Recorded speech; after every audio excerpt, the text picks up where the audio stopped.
I like it when they pick this Genesis reading. It gives me an excuse to say, Father Abraham had many kids, and many kids had Father Abraham, and I am one of them, and so are you. So let's all praise the Lord. Thank you for putting up with that. It doesn't come up very often. So I read that whole gospel because, you know, if you don't realize the implications of being sent out, you might just go. And Jesus never held back what it might cost you to go. He never left that out. But the church didn't want you to know that, so wrong. And suffering builds character. Isn't that what it said in that? Yeah, sure. It's not easy. But one of the important things, let's say, that the reading this morning in Genesis, these are paradigm words. This is the beginning of monotheism. Abraham. Step one. God is gathering those who will follow and believe. Abraham being numero uno. And this is the beginning of it. And Abraham finds out that he will be the father of many. Grains of salt on the beach, nothing to it. Lots of offspring for which he is the ancestor. And Sarah in the tent would say, me too. Excuse me. Hello. So who comes in that great gift to them is named Isaac. Yeah. And you know what the word Isaac means? Son of laughter. She laughed. Yes, she did. You laughed. It says right, must be true. Son of laughter, Isaac.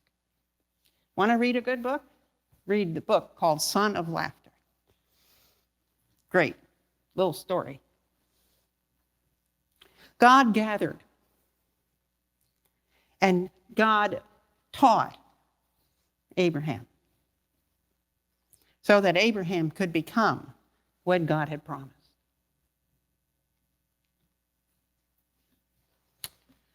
Poor Matthew. All these years later, Jesus gathered. Jesus taught. And Jesus sent. That's the Jesus method. That's the God method. Step one, gather. Step two, disciple, teach. Step three, deploy. I don't want to make you nervous, but these are deployment meetings here. They call it church. They're deployment meetings. You say, well, I just got gathered. I haven't been discipled yet. Okay. Wait till you get to step three then. I still have questions. I still don't know. That's good. Be discipled. Come, learn, read, and markedly and inwardly digest. In all the fancy ways we say it, study the owner's manual. I have one in my car. It looks just like the Bible. Pristine condition.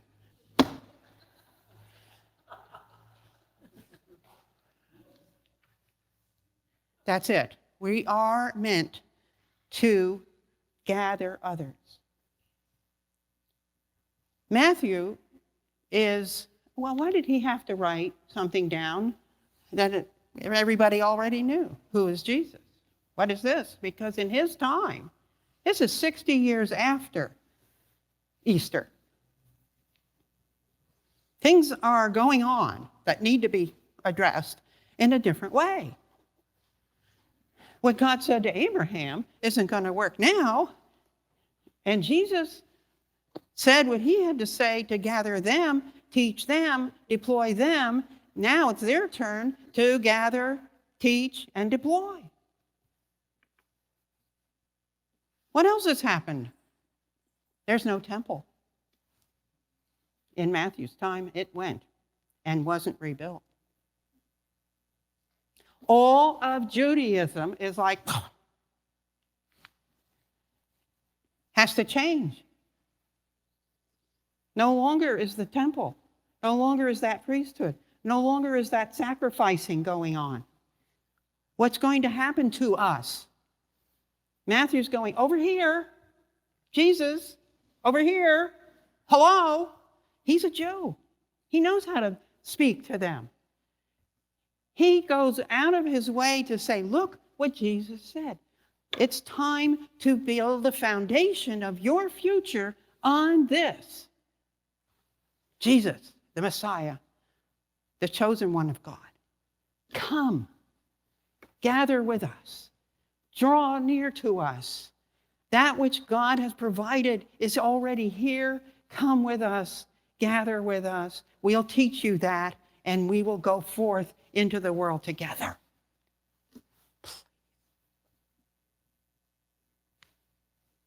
In today's reading from Matthew is making it clear that Jesus knows that the primary message is to go to those Jews in those towns. Don't go to the Samaritan villages. Do not talk to the Gentiles. Go to the lost sheep of Israel. That's Matthew's target audience. Come, gather, join, believe. We'll teach. We'll go together. We'll be deployed. We'll change the world. Poor Matthew.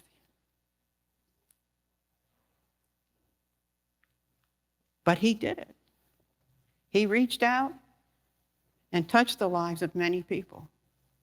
The Jews of those who continued on and waiting for the Messiah had to change their understanding of themselves. They are now no longer the Jews that pilgrimages to the temple and the sacrifices and so forth. They became a rabbinic faith.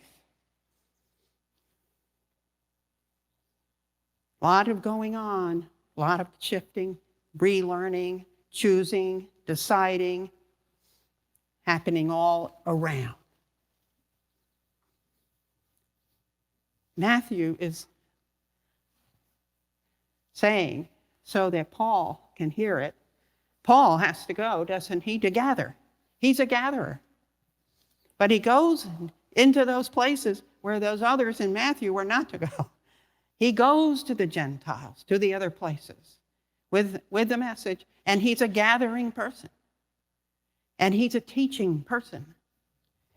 And he expects that the same system will apply and the faith will develop and those people will become the ambassadors for the message as well. So here we are. Model created. 1, 2, 3. Clear what we should be doing. Gathering. Discipling. Deploying. But to whom are we to be sent? Are we sent to the lost sheep of the Episcopal Church? They're all out in their sailboats. Maybe.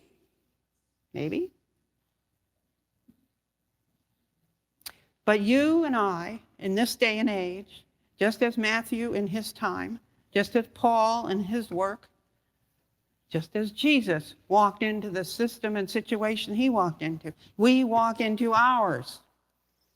What are the languages that we need to speak? What are the issues that we need to address? What is it that we are gathering people out of to come to? Like, why bother? Look around us.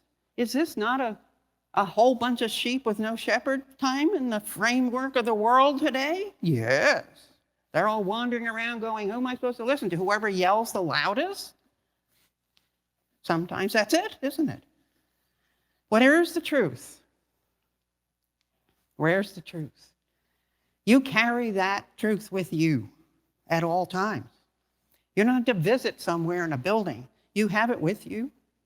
You've been commissioned through your baptism to be an ambassador for the truth.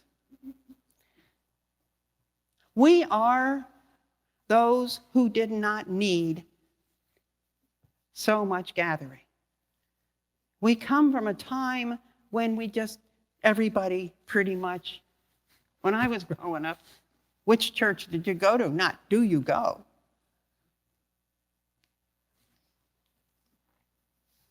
But as I try to explain to folks where I'm working, I'm in sales, not management. You need an office person, you better go hire one, and not me. I'm in sales. You need people in sales because we're out there. We're talking to those people. I'm the president of Rotary. I'll go wherever you're going to listen to me. I'll come over here. We need to be out there where those folk are, listening, trying to do a good job, trying to help make things better. Yes, they are. So we need to go where they are already doing that and help them do that, and then maybe we get a conversation going with them in their own space and not keep dragging them over to my space. My space has a lot of deferred maintenance, you may note about that. Their space may not. That's why they're over there. But we have the same opportunity that Abraham, Matthew, Paul. Step one, gather. Be a gatherer. Be someone who befriends somebody and gathers them into something a whole lot remarkable. Something more than us. But that we travel together. And that's not about being gathered. We gather together. There are a lot of lonely people, especially in the post-pandemic time, have gotten themselves isolated. You know somebody like that? Go get them. That's not good. There's evidently another epidemic going on that nothing matters. Mattering. Everything matters here. You matter. God so loves you that God came to live here with us. That's how much we matter. God didn't do that because God needed to. We needed that. We matter. We are the highest form of creation. The next time you do something wrong, don't excuse yourself by saying you're human. The next time you do something right, say, after all, I'm human. God made me. If I get it right sometimes, no wonder. I mess up, sure. And God built that into the system, didn't God? Thank you for forgiveness. Where else can you go and get a meal that lasts a week? Only here. Because it's feeding you many ways. Where else can you go where everybody knows your name? Since that program went off, there isn't any place to go. Oh, yes, there is. Here we are. Be a gatherer. Remember, that's how it began. That's how it's sustained. And that has been handed for us here. Learn the languages, the vocabulary of our time to be able to speak and engage out there. Be present to those folk who are doing good things, but they haven't been gathered. That's you. Take your commissioning. Remember, be a dripping wet Christian, filled with the Spirit, but you're an Episcopalian, so be careful, don't get too loud. Same job, gather the people. Like you're saying, we have a dinner party every week. Everybody come. Maybe that's the language they would hear. Make this sound like the best restaurant in town. Everybody wants to go there. Whatever you think to pull fellowship, support, caring, mattering. That's here. I'm glad to share that with you today. Amen.